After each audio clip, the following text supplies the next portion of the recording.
long-form journalism, and I would also be the coordinating producer on the Sunday show with Bob Lee. So I'm winding down here. So then what happened was, throughout my time then at ESPN, I was back to working on the weekends. So my days were off were Tuesday and Wednesday, which is great if you got to take kids, run errands and take them all to the doctors and run laundry and this and that. But suddenly again, from a family aspect, nobody's off on the same day, and it's just utter chaos again. So for the last 3 or 4 years, I kept telling my bosses at Outside the Lines, like, boy, I'd really like to have at least one weekday off. And they were always like, yeah, we'll see what we can do. And then, it got to the point where I was like, no, I really want at least 1 weekday off. And they were like, oh, we'll see what we can do. And, for some reason it didn't happen. And so at one review, I said, look, the next time I bring this up is when I tell you I'm leaving, and I'll have weekends off. And so, lo and behold, about a year ago, I walked into their office and said, I fortunately was with the same company. I said, I'm going to take this other job, and I'll have weekends off.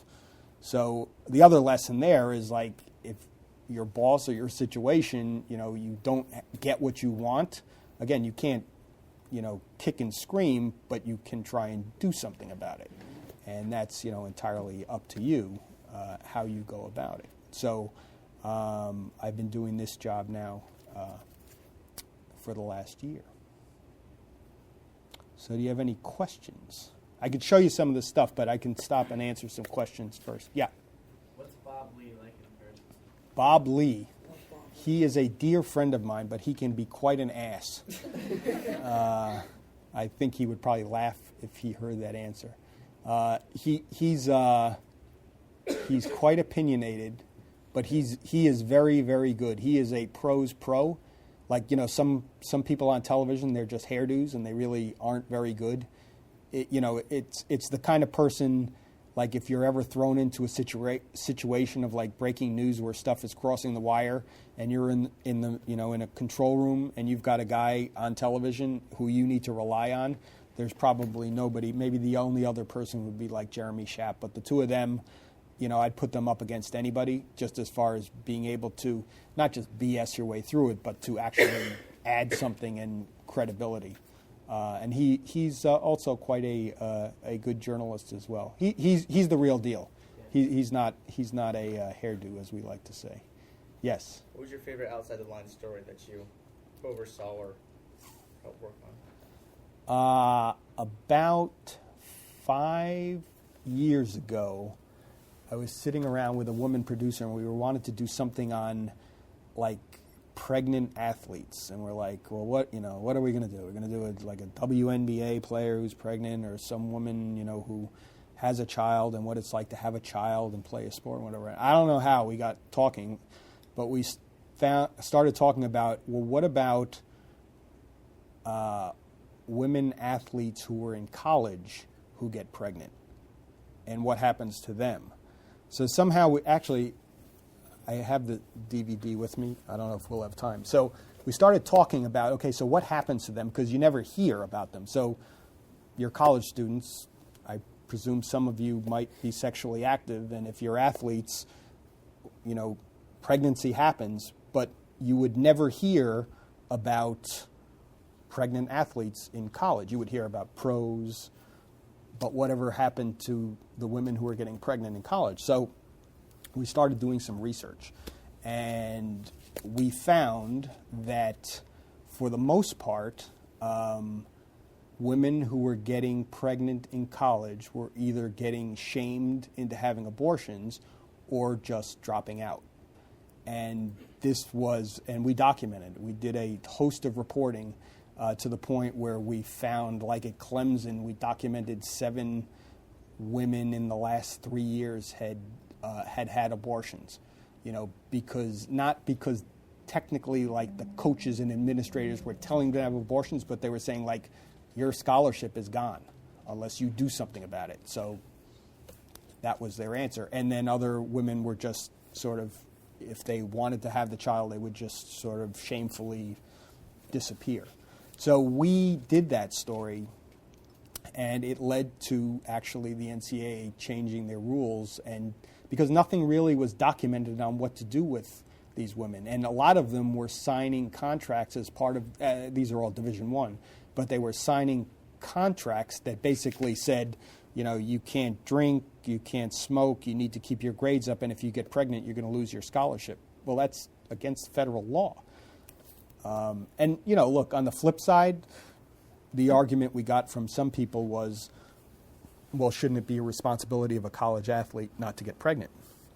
Well, that's not to be said for anybody who's a student. I mean, if you get pregnant, you don't lose your scholarship if you're getting an academic scholarship.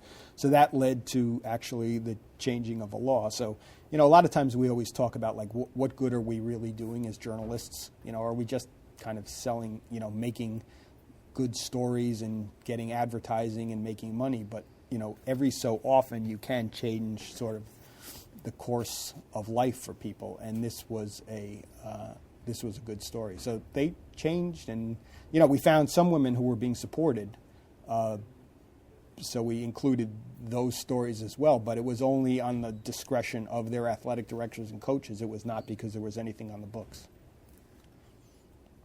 Yeah. So after you were done with Outside the Lines, how exactly did you get to the position that you're at now? A guy who I worked with, he came from the Philadelphia Inquirer, and now he's an executive vice president. But he came probably around 2007, 2006, and he was my boss at Outside the Lines, and then he went to become the managing editor of ESPN.com, and we just had a relationship. And when he first got the job, I was like, hey, I don't know, maybe we'll get back together. And then 2 years passed. I never even, I would see him around, but never heard from him. And then, he said, oh, it's going to happen, 2 years later. And I was like, okay.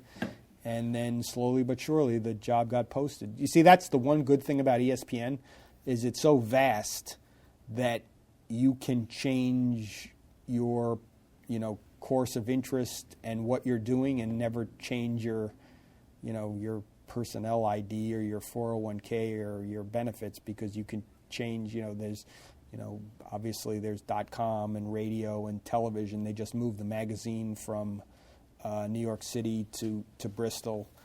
So there's all kinds of things going on that, once you're in, if you like the culture, you could stay there for quite a while. Yeah. This is kind of a long-winded question, but yeah. I'm in a couple of business-related classes right now, and we keep hearing that mobile is like the new thing, the next frontier. It's like the internet was 10, 15 years ago. And so I see a lot of advertisements lately for like games on your phone, live streaming to your phone. Right. But myself personally, there's no appeal to watch a screen this big for an awesome sporting event. Like, I want like a 60-inch flat screen.